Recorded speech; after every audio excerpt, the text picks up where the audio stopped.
Today's episode is dedicated to the memory of Ana Paula Sulzbach, a girl from Santa Cruz do Sul, Rio Grande do Sul, who was the victim of a brutal crime that happened on December 14th, 2012, when she was only 15 years old. I think that far beyond remembering the facts surrounding the crime and the excellent police investigation, we should keep in mind a feeling of gratitude to all the professionals who worked to bring about the conviction of the defendant. In fact, he was convicted of 2 homicides. Because in this world of real crimes, we have the disappointment of knowing many stories without a solution, or stories of criminals who got away unpunished. But fortunately, David Stein de Oliveira is in prison and paying for the harm he caused. I'm Marcos Campos. Welcome everyone. Here, every week there are 3 new episodes. If you like to hear real stories, I invite you to subscribe and follow the channel. If you can, become a member because it really helps us a lot with the production of the episodes. If you can't now, that's fine. Even a like, comment, or emoji helps me a lot, alright? With announcements done, let's get to the facts.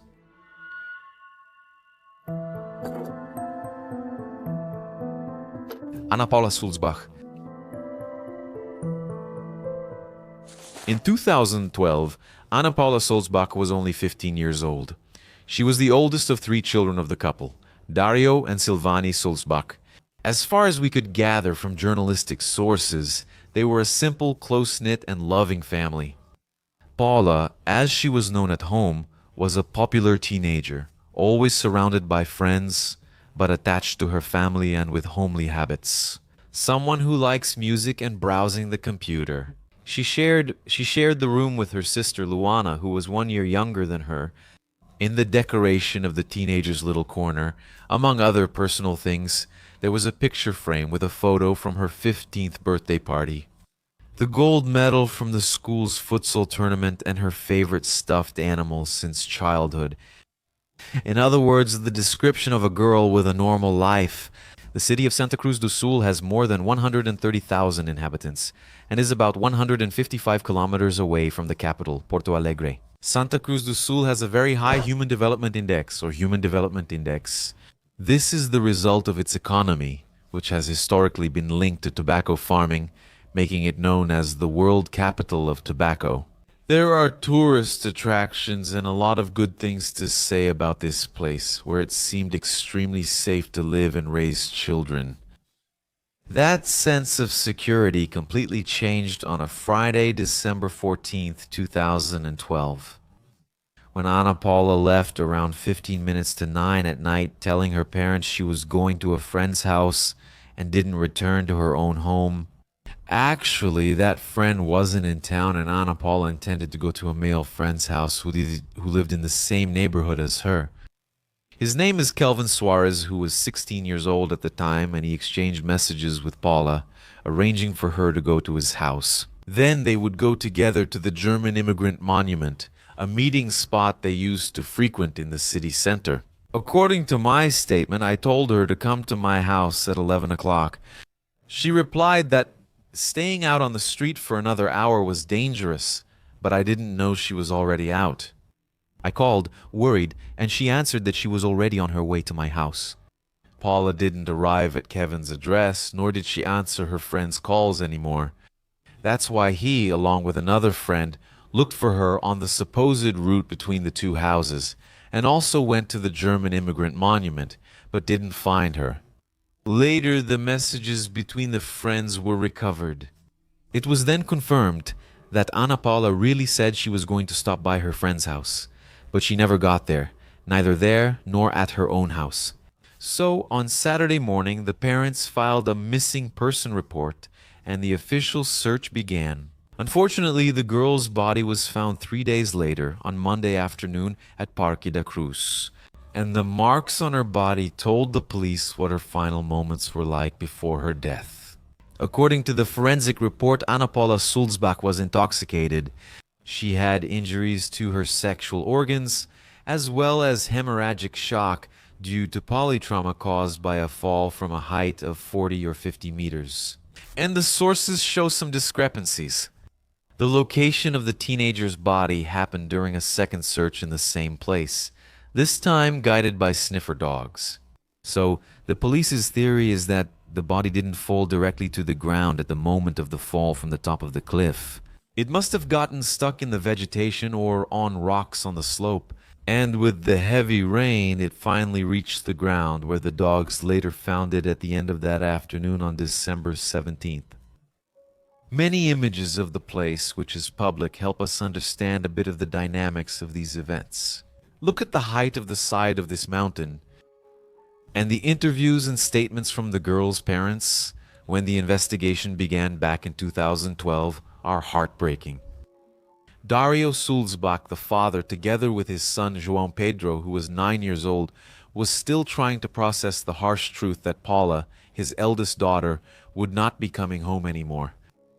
The happy memories from the 15th birthday party were still very recent, so it didn't seem possible that such a tragedy could be happening to the family. The small age difference between the girls, Paula and Luana, made their father very present in his daughters' lives. In other words, the two little ones gave, in quotes, the work of twins, with feeding, diapers, and that hectic routine of having babies at home. And with that, Mr. Dario was immersed in the daily hustle, together with his wife. He attributed this to the close bonds he maintained with his daughters, and he regretted that Paula, who never kept secrets from her father, had been deceived in that trap on December 14th, 2012. In the hearts of the parents, besides the longing, there remained that vague feeling of regret or guilt for not being by her side when she needed them. And what about here, guys? We understand that these thoughts that go through the minds of the victims' families are part of the grieving process, right? When reason tries to explain the tragedy, especially in the case of parents regarding the death of their children, but neither the father nor the mother did anything wrong, there's nothing to regret or feel guilty about. The one responsible for their loss, for the death of the teenager, their beloved daughter, and for all this pain is the murderer. And soon we will talk about him.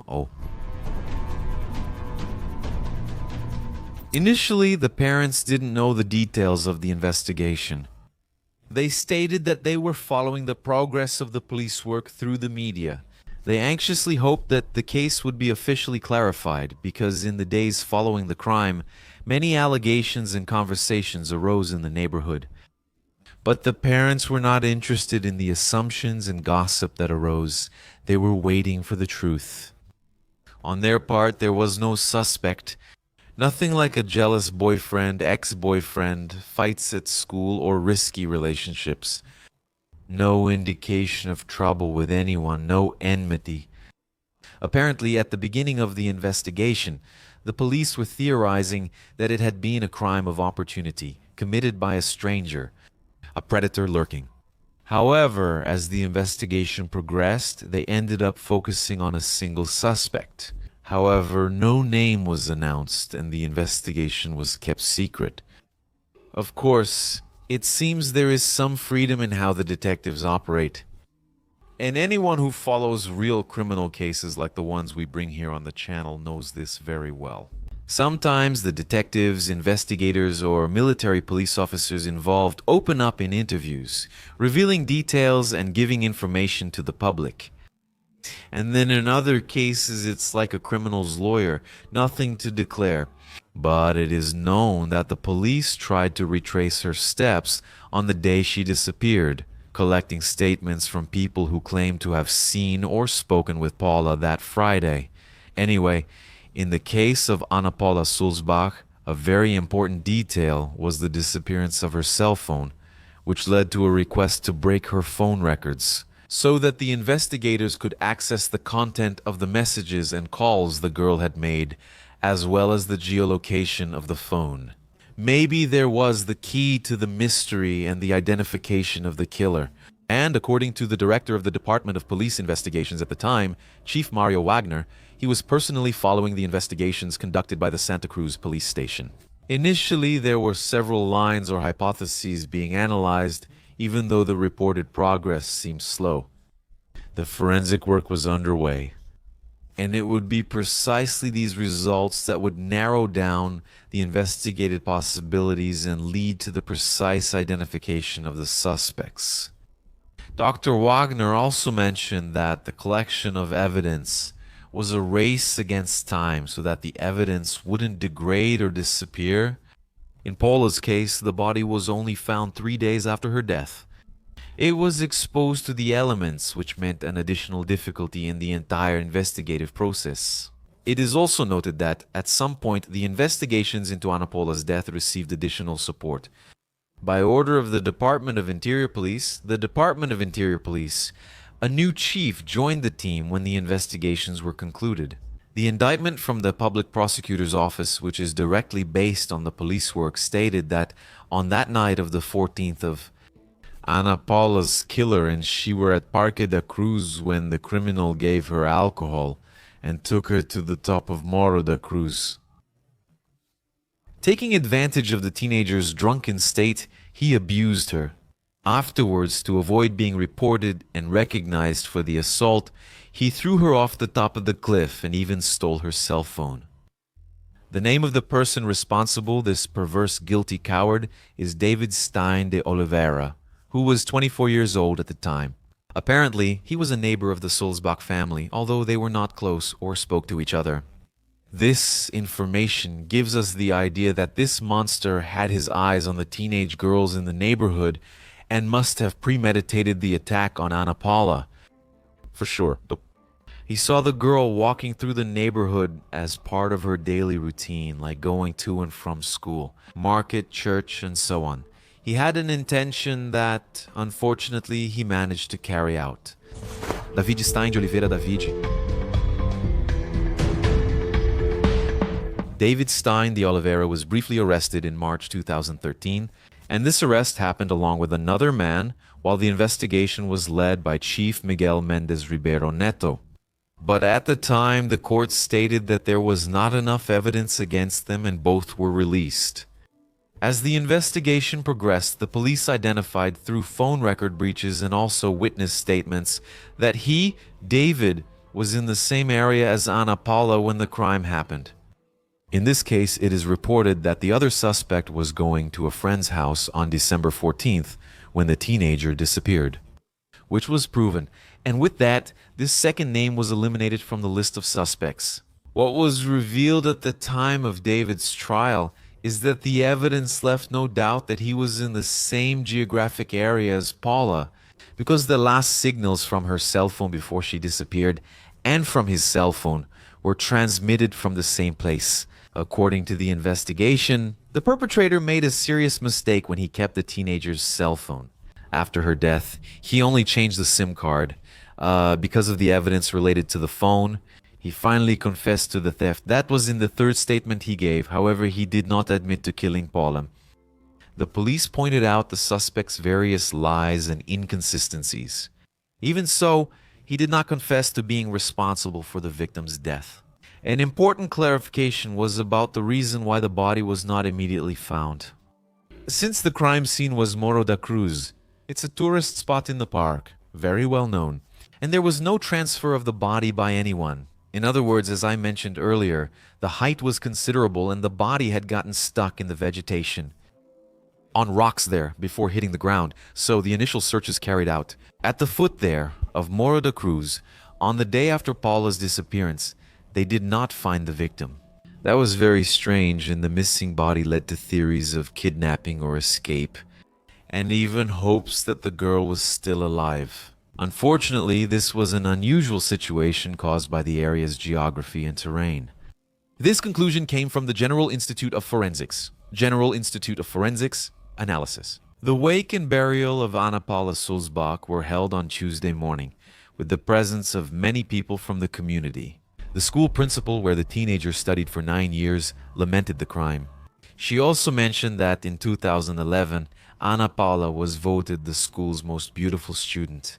But she said that this contest would no longer be held, at least while she was the principal of the school, as a way to honor the girl. After the religious ceremonies, a march was held crossing the entire city center to the emergency police station.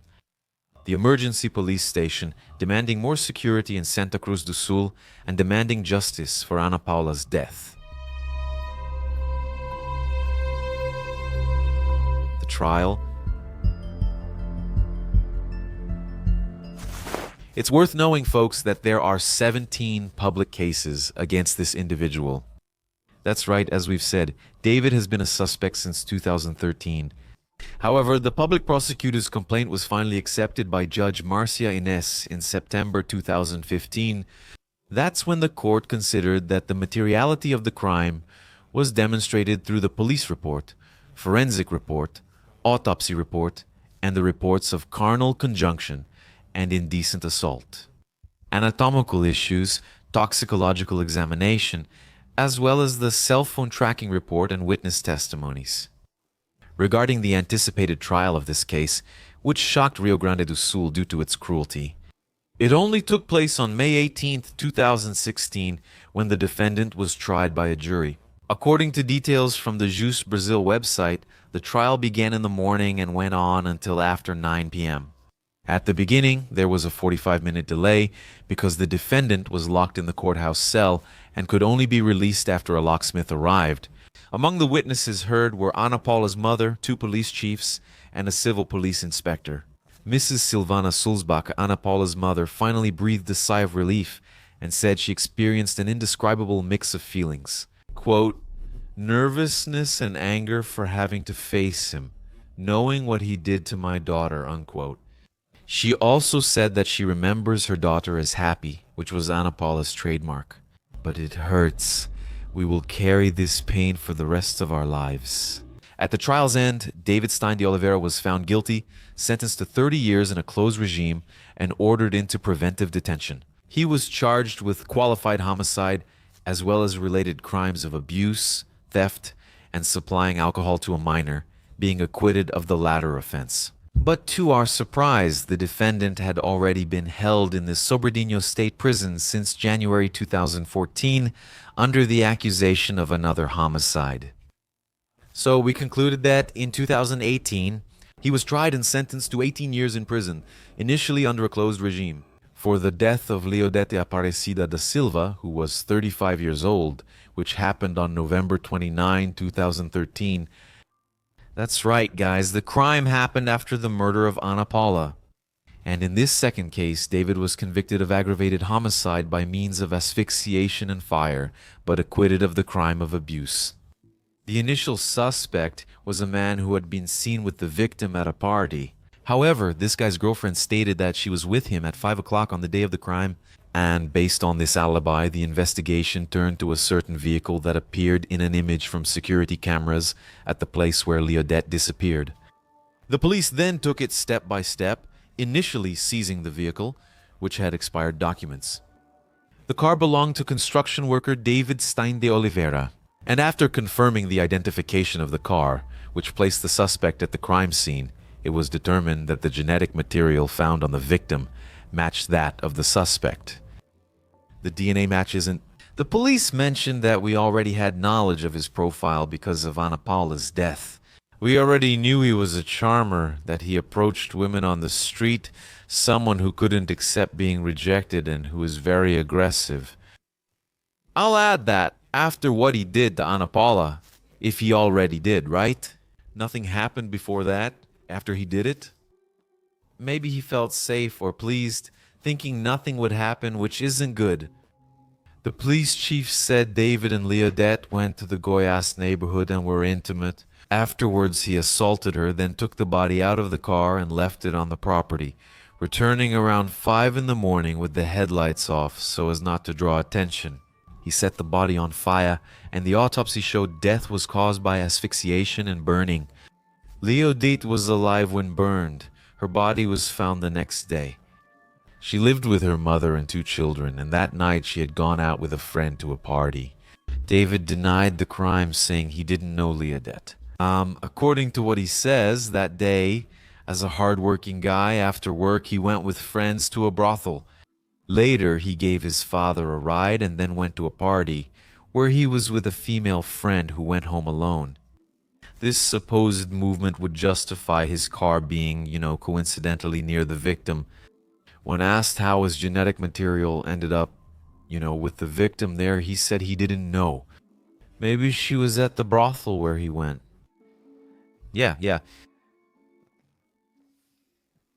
Not worth commenting on. It's disgusting, right? No one believed him and he was convicted of murder. The sentence for this second crime, as cruel as the first, was way too low, right? 18 years, and he has to serve both sentences at the same time. And of course, he'll be out on parole in a few years, since he's already been in prison for a while, right? What can you even say about all this, guys? One thing is certain: our sincere condolences to the families of the victims. Our wish is that they rest in peace, and our hope is that David, in addition to facing justice here on earth, will also pay in hell for the evil he has done. The therapeutic space in the comments is there for you to also share your opinions about everything that happened. It's unfortunate, right? And the feeling is that this guy, if he hadn't been stopped, if there hadn't been such a well-done job, right, by the entire police and investigation team, God knows how many more victims he could have made, right? Thanks for your company. A kiss from Ruivo. See you next episode.